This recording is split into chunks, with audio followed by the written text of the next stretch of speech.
Good morning.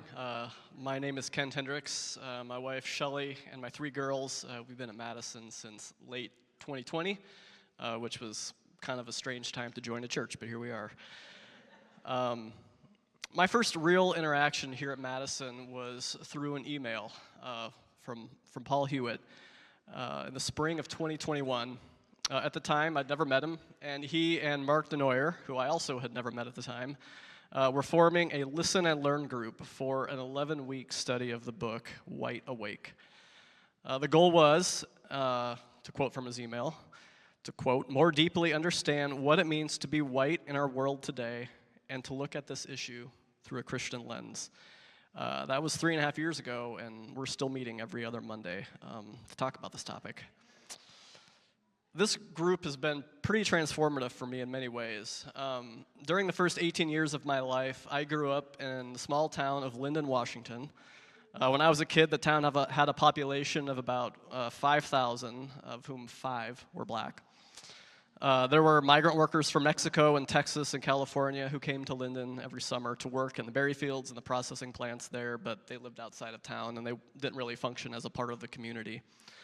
I could probably count on one hand the number of people of color I interacted with during the first 18 years of my life. In school, what we learned about race was that racism was a problem in the South, and it was a problem that was mostly solved. And it was never talked about at church. So I grew up fairly ignorant, and I grew up in a context of ignorance. When I was 18, I came to Grand Rapids, to Calvin, and there I took a sociology class with Michelle Lloyd Page. I first heard the phrase in that class, systemic racism. I met and developed friendships with a lot of people from all over the world, and began a slow journey moving from ignorance to some degree of awareness, but not a lot further. Fast forward 20 years during the summer of 2020, not that long ago, after George Floyd, during the pandemic, we all remember those days, Shelly and I had a lot of conversations while we were stuck at home, about what we ought to do with what we were seeing and hearing about and how we ought to respond.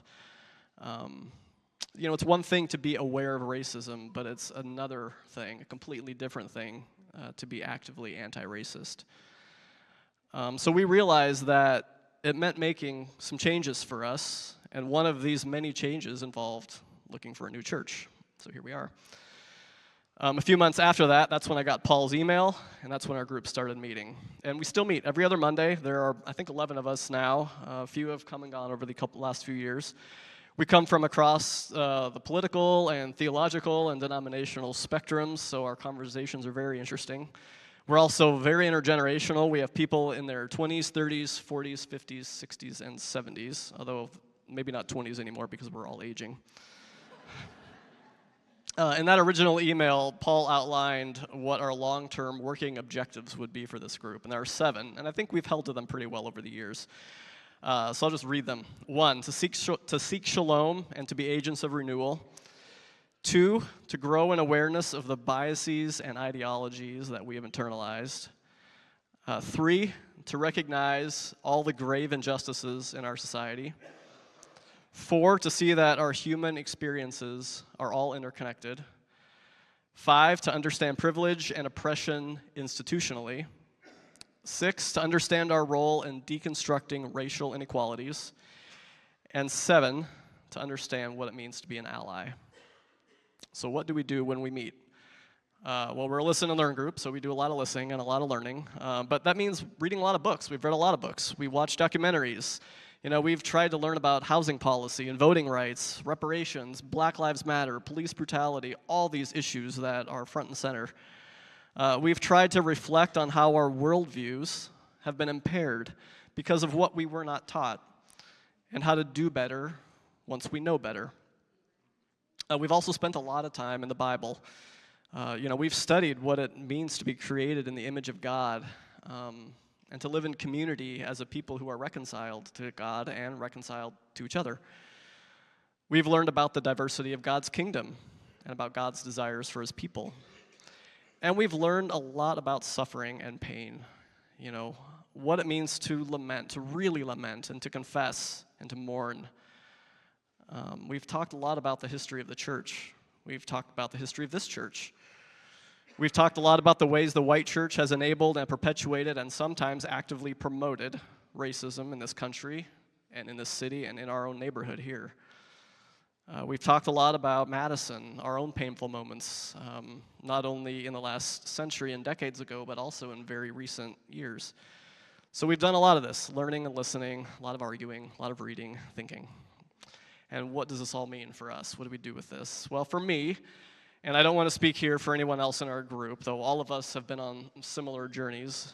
For me personally, there have been three main things that I've pondered and learned and been forced to kind of wrestle with over these last couple of years. One, I have learned that it is very important that I discern what it means to be a follower of Jesus while also being a white, upper middle class male with all of the benefits and privileges that come from that in this cultural moment and in this and in this moment in the history of our church. What does it mean to follow Jesus? For me, when Jesus showed a clear preference for those at the margins, when I come from a place of incredible privilege, that's a really hard question to ask. Jesus was asked that question. The rich man asked him a question like that, and Jesus told him that he probably couldn't enter the kingdom of heaven.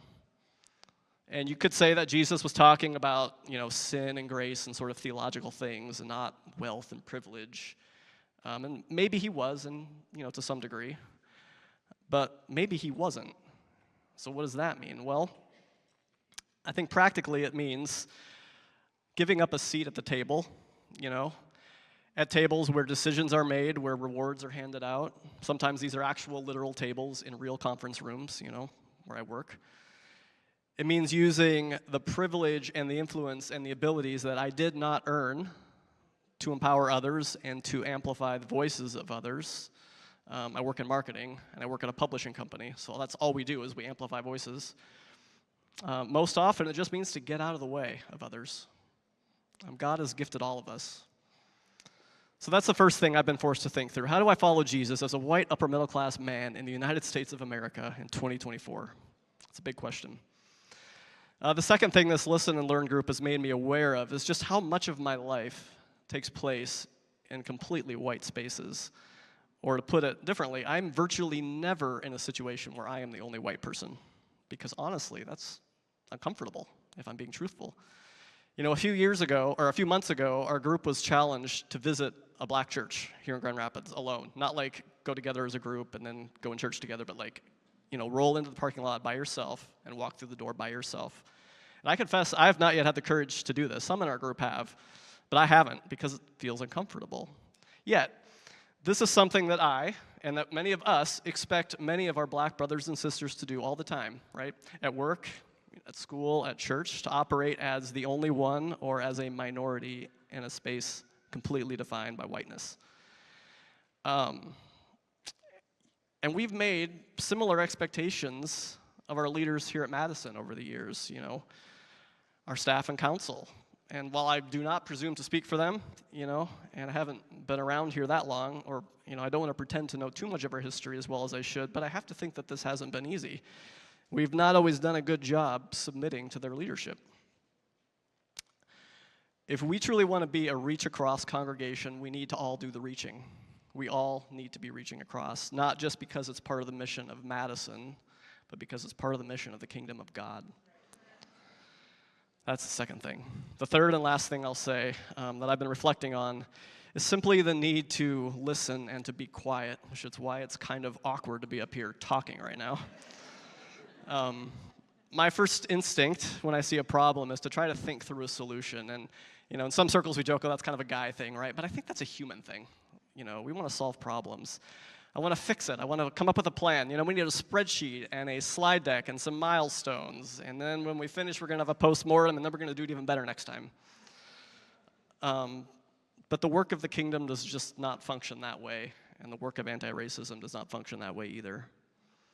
So this Listen and Learn group, our conversations and our wrestling with all these issues, has taught me, and I think others in our group too, that we need to be quicker to lament than to fix, and quicker to confess than to explain, and quicker to be quiet and just to try to understand the experiences of our brothers and sisters of color who have endured real hardship, either directly or indirectly because of us. I think that's our calling. And just to conclude here, I don't take very good sermon notes, to be honest, but a few weeks ago, Pastor Angio reminded us that we each have a small sphere of influence, at work, at school, on our street, with our neighbors, wherever God has called us. That looks different for each of us. Sometimes we are in a place where we can bring about change in, big public ways, marches and activism and legislation. But more often, it's the compounding effects of small acts of faithfulness and small moments of reconciliation and relationship that happen over and over and over again in the spaces where God has already called us. So if there's hope, I think that's where it is. I think that's the authentic community that God wants, and I really think that's what it means to reach across.